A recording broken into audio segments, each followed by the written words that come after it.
L'énorme attente et le succès phénoménal suscité par Batman Hush 2 et le retour de Jim Lee sur Batman. On parle de 500 000 exemplaires vendus, c'est totalement taré, ce sont des chiffres qu'on n'avait plus l'habitude de voir dans le monde des comics.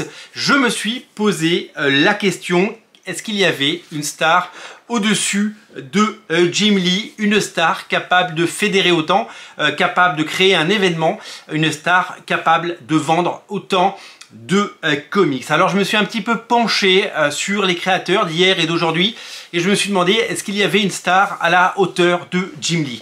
Des légendes, des stars, des auteurs connus, des auteurs qui les ont marqués, il y en a à l'appel, les auteurs des années 70, 80, 90, 2000, on pourrait citer des dizaines de noms de gens qui sont des superstars. Mais est-ce que ces gens aujourd'hui ont le potentiel pour créer un événement à la hauteur de Batman Silence 2?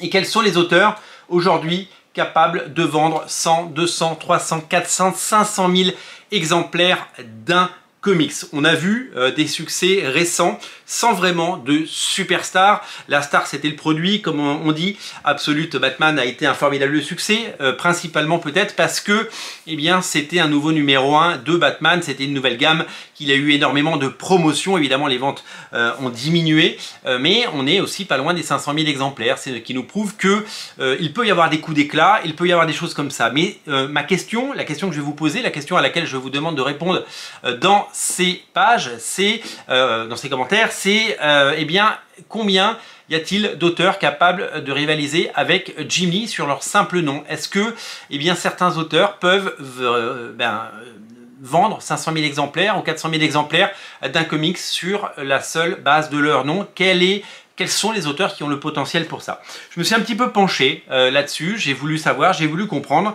Et puis je suis allé me poser la question sur différents noms. Je me suis dit, bah tiens, des stars comme Frank Miller, des gens qui ont vendu beaucoup de comics, fut un temps, qui ont fait de Dark Knight 2 ou de Dark Knight 3 bien des formidables succès. Est-ce qu'aujourd'hui ils auraient eh bien assez de fans pour faire des succès? Vous le savez, Frank Miller a ressorti des titres récemment chez Frank Miller Présente, c'est maintenant édité chez Abrams aux États-Unis. On peut pas dire que ce soit un phénomène, c'est une légende certes, mais aujourd'hui il n'est plus le gros vendeur de comics qu'il a été, même si Sin City continue à être un formidable succès. Des gens comme Mike Mignola, on sait que Mike Mignola ça vend, son graphic novel est un succès, mais on parle de dizaines de milliers d'exemplaires, on ne parle pas de centaines de milliers d'exemplaires. Alors je suis allé voir du côté des superstars, les superstars hyper rares, les gens comme Travis Charest, les gens comme Frank Quitely qui est un auteur adulé. Il n'a pas fait de projet récent, mais son Ambassador qu'il a fait avec Mark Millar n'a pas frôlé les 500 000 exemplaires. S'il a vendu 100 000 exemplaires, c'est énorme. Jupiter's Legacy numéro 1, c'était 100 000 exemplaires. Vous voyez, donc on est sur des stars, mais on n'est pas sur des stars à hauteur de 500 000 exemplaires. Je me suis également posé la question des stars de l'époque. Je me suis posé la question des auteurs des années 90 comme Rob Liefeld ou Wells Portaccio. Aujourd'hui, Rob Liefeld il cartonne sur ses propres réseaux avec ses propres comics qu'il vend très cher. Il fait beaucoup de dollars, mais aujourd'hui, quand il sort un comics eh bien en via les réseaux traditionnels, c'est quelques dizaines de milliers d'exemplaires seulement. Pareil pour Wells Portaccio, il a été une superstar au début des années 90 avec les X-Men puis Wetworks. Aujourd'hui, d'abord, c'est quelqu'un qui est à la retraite et puis c'est quelqu'un qui n'a plus cette aura. Les auteurs d'hier qui ne dessinent plus de comics comme John Byrne, eh bien John Byrne c'est pareil aujourd'hui, s'il revenait sur les X-Men, je ne suis même pas sûr qu'il arriverait à fédérer autant parce que les gens l'ont un peu oublié. C'est vrai qu'un auteur qui est moins présent, eh bien il a tendance à disparaître. C'est un peu la question que je me suis posée sur quelqu'un comme Marc Silvestri. Son Batman a été un succès, mais pas à la hauteur du succès de celui suscité par le Batman de Jim Lee. Donc Batman, Jim Lee, il a l'air assez intouchable. Il a l'air assez intouchable. Et il n'y a pas eu autant de phénomènes. Alors il partait très haut parce qu'au début des années 90, il a vendu des millions de comics.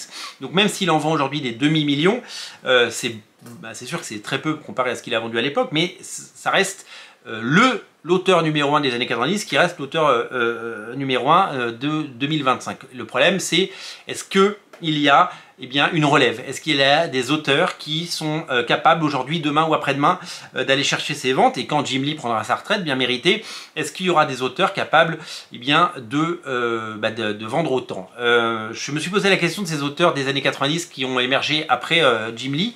Des gens comme Joe Madureira, J. Scott Campbell, Humberto Ramos, Travis Charest, Olivier Coipel, Brian Hitch. Ils sont tous fabuleux, graphiquement c'est impeccable. Mais est-ce qu'ils ont la notoriété? Est-ce qu'ils ont ce côté rockstar pour aller vendre des centaines de milliers d'exemplaires? C'est des auteurs qui se font rares, très très rares dans les comics, qui n'ont pas la fandom, qui n'ont pas la base de fans que Jim Lee peut avoir, et je suis pas sûr que même s'il revenait, tous, s'il faisait une série, une mini-série, un épisode, un graphic novel, je suis sûr que ça marcherait, mais est-ce que ça irait à la hauteur d'un Batman Hush, d'un Batman Hush 2?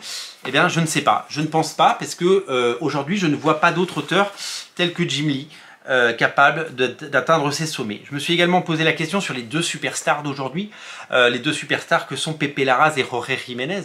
Jorge Jiménez sur Batman et Pepe Larraz sur Spider-Man, c'est pareil, ce sont des auteurs à 100 000 exemplaires, mais c'est pas des auteurs, et Dieu sait que Pepe Larraz il est super bon, graphiquement c'est absolument parfait, c'est exceptionnel ce qu'il arrive à faire.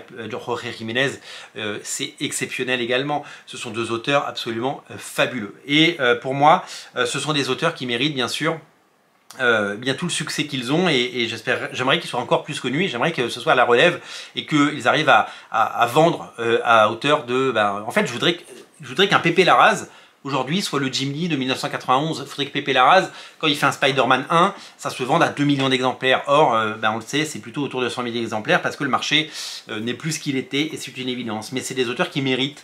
Mais aujourd'hui, ils n'ont pas les reins assez solides, ils n'ont pas la notoriété nécessaire pour arriver à cela. Et puis, je me suis posé la question de tous ces très bons artistes qu'on voit très régulièrement sur toutes les séries, les gens comme Ryan Stegman, Valerio Schiti, Stefano Caselli, C.F. Villa, RB Silva ou encore David Marquez. Ils sont tous doués, ils sont tous très bons, mais aucun n'a la notoriété, ni la puissance de frappe, ni la puissance de tir d'un Jim Lee ou de ces auteurs de cette trempe. Du coup, je me suis posé la question, des scénaristes, et s'ils revenaient quand eh bien, Jonathan Hickman est revenu, il a vendu beaucoup de House of X, Power of Ten. Est-ce que si Ed Brubaker revenait chez Marvel? Est-ce que si Rick Remender revenait faire un coucou et prendre un gros chèque chez Marvel?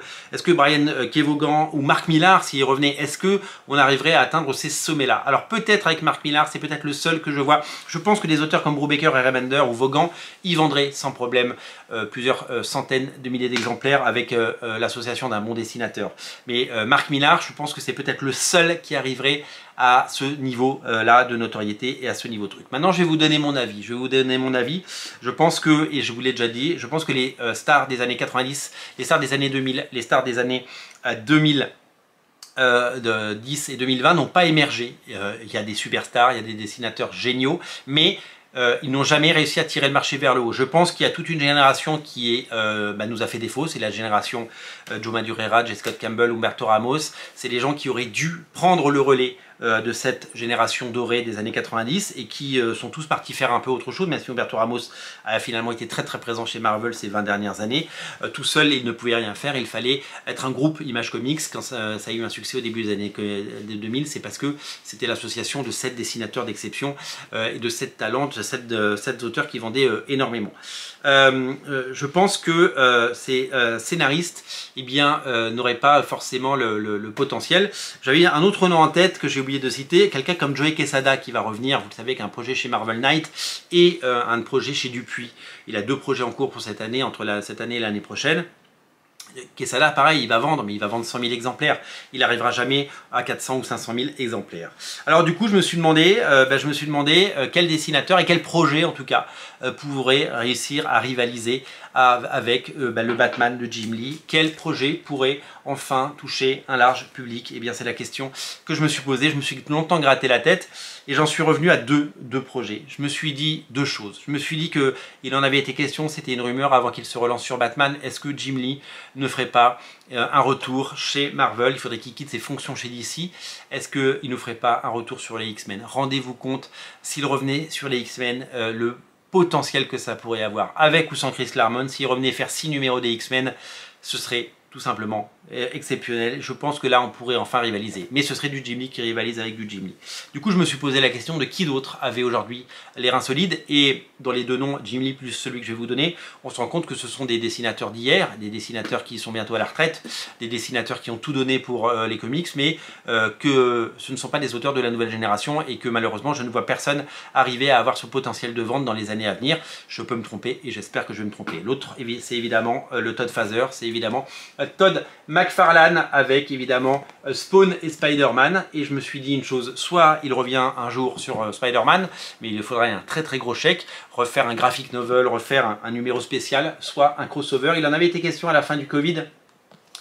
Pour relancer les ventes, il avait dit qu'il était prêt à faire un crossover pour sauver les boutiques, sauver le marché, sauver le circuit de distribution, refaire un crossover. Finalement, ça c'est pas fait, il n'a pas eu à le faire, mais imaginez si un jour on a un crossover Spawn Spider-Man par Todd McFarlane, dessiné par Todd McFarlane, et non pas par un de ses lieutenants, ce serait absolument fabuleux. Donc, pour moi, les seules personnes pouvant rivaliser avec Jim Lee aujourd'hui, eh bien c'est Jim Lee lui-même et Todd McFarlane.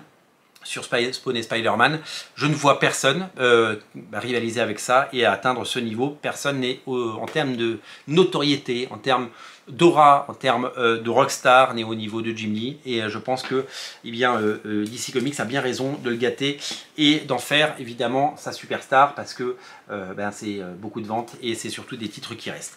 Je vous laisse la parole maintenant et je vous invite à me dire, selon vous, qui pourrait arriver à prendre la relève et à atteindre ces niveaux-là. Qui, selon vous, sera le dessinateur de demain qui arrivera à dynamiter le marché avec juste une annonce et faire plaisir à des centaines de milliers de fans et des milliers de lecteurs. Des projets comme ça, s'il y en avait plus souvent, eh bien, les comics se vendraient beaucoup plus. Vous avez la parole et je vous laisse vraiment nous dire ce que vous avez en tête. Merci d'être si nombreux à regarder Radio Comics. Merci pour votre fidélité. Vous avez la parole. N'oubliez pas de vous abonner. Salut!